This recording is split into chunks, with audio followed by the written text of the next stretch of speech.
Doctors of Reddit, what was your how the f did you survive that moment? Second year during my neurosurgery residency, woman got shot execution style, kneeled down on both knees, shot in the back of the head, think Boondock Saints style, by her husband, who then shot himself. In the ER, the patient was barely breathing and had a hemoglobin of 5.0. There was so much scatter from the metal artifact on the CT of her head that we didn't know what we were getting into, but we brought her emergency to the OR to do an exploratory craniectomy. We made an incision and took off a flap of this thick, mangled skull where she was shot in the back of her head. Her shards of skull tore a massive hole in her superior sagittal sinus, big brain vein, that we had to repair. We found some small fragments of bullet but no big slug. When I went back to repair the portion of skull that we cut out to access her brain, I found a bullet embedded in her skull. As we get older, our skull thickens, but this girl was young. She had an abnormally thick portion of her skull in the area where she was shot.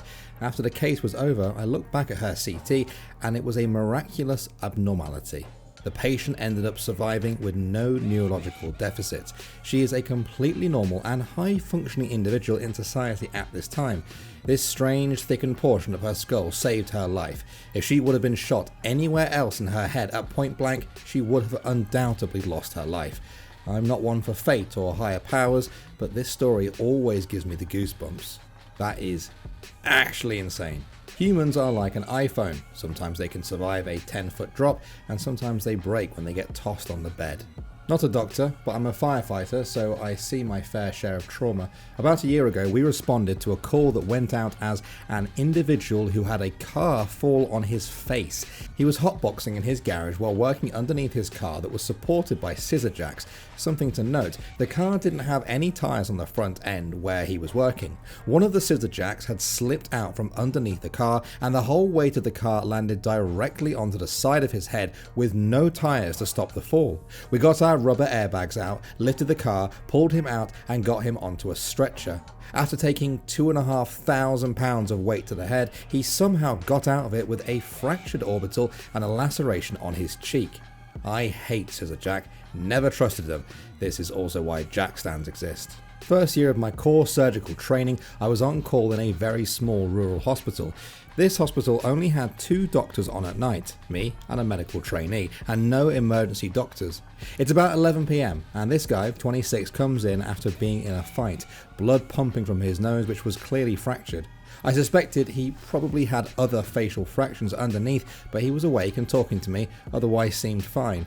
I spent about 45 minutes trying to stop the blood, using all sorts of nose packs, pressure, even tried a catheter balloon to try and tamponade it. Nothing was working, and he was starting to go into shock, and I was basically shitting myself at this stage. Based on his vitals, I'd estimated he'd lost almost 1.5 litres of blood so far. Nearest proper surgical hospital was 45 minutes away, and my consultant was at home, 25 minutes from the hospital. Eventually, I got 4 bags of O-neg from the lab tech happened to be in, which was very lucky, put this guy in the back of an ambulance, still bleeding, and sent him blue light into the surgical centre in the city. Got a phone call about 3 hours later from a surgeon at the other hospital saying he had brought the patient to theatre and been able to control the situation. He was probably 15 minutes from dead.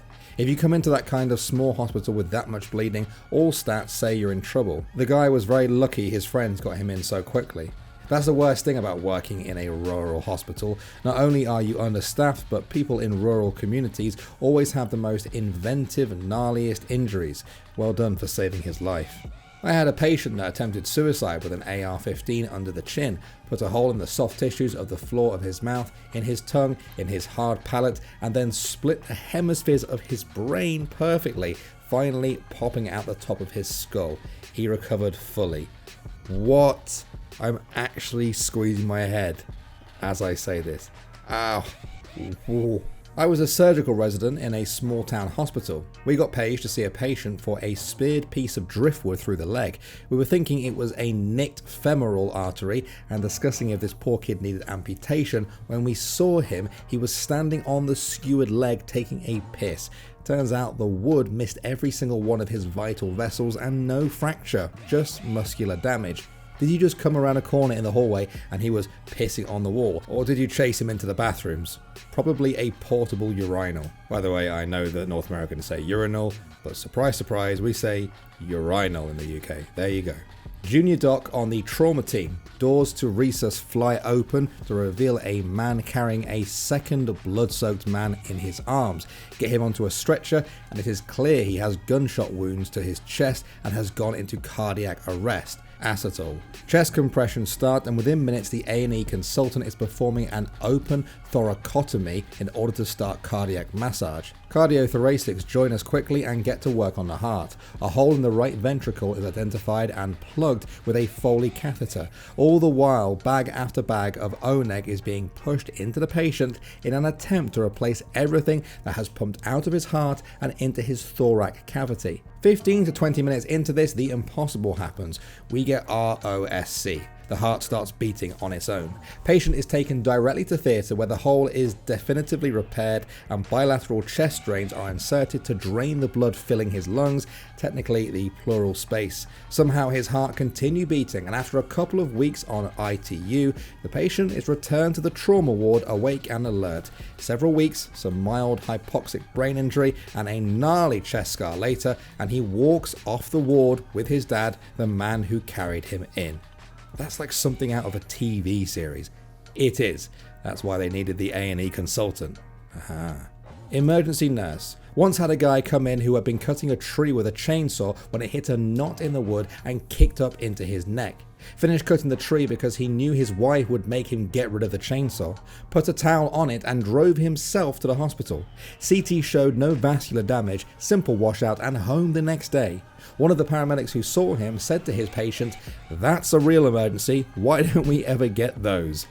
Reminds me of a story I heard from a teacher. He knew a farmer who got his hand caught in some machinery and mangled it up pretty good. Put a glove on over his hand to keep it in one piece while he finished his work, then went to the hospital. Every time I think this question, the answer is usually meth. One guy got hit in the face hard enough to let air into his brain cavity and was being an absolute arsehole, which seemed to be normal for him, and literally asked, "Got any meth?" when I offered him some pain relief. To my understanding, he recovered without any need for surgery. The human body is both scarily resilient and scarily fragile. Last Sunday I got vestibular neuritis. What this means is a single nerve in my head got an infection. One nerve, a tiny little nerve, that made my balance go haywire, resulting in a week of vomiting and being unable to stand or walk and basically being a vegetable. But this guy lets air into his brain cavity and is perfectly fine. I was working in the emergency department when a toddler came in after falling out of a 3-story window completely unharmed. The sad thing was they were from a rough neighborhood and the mum hadn't noticed for about half an hour. Apparently the friendly apartment pot smokers found him, checked him over and sat with him for half an hour, and when mum didn't show up, went to find her. The child was admitted overnight mostly for social reasons, but it's just amazing how well kids bounce. Not a doctor, yet, but I worked in a trauma centre as a scribe before starting med school. Basically, I was attached at the hip with a doctor to do their documentation. One guy wrecked his car into a wooden fence, and a wooden fence post went in his mouth and came out the back of his neck.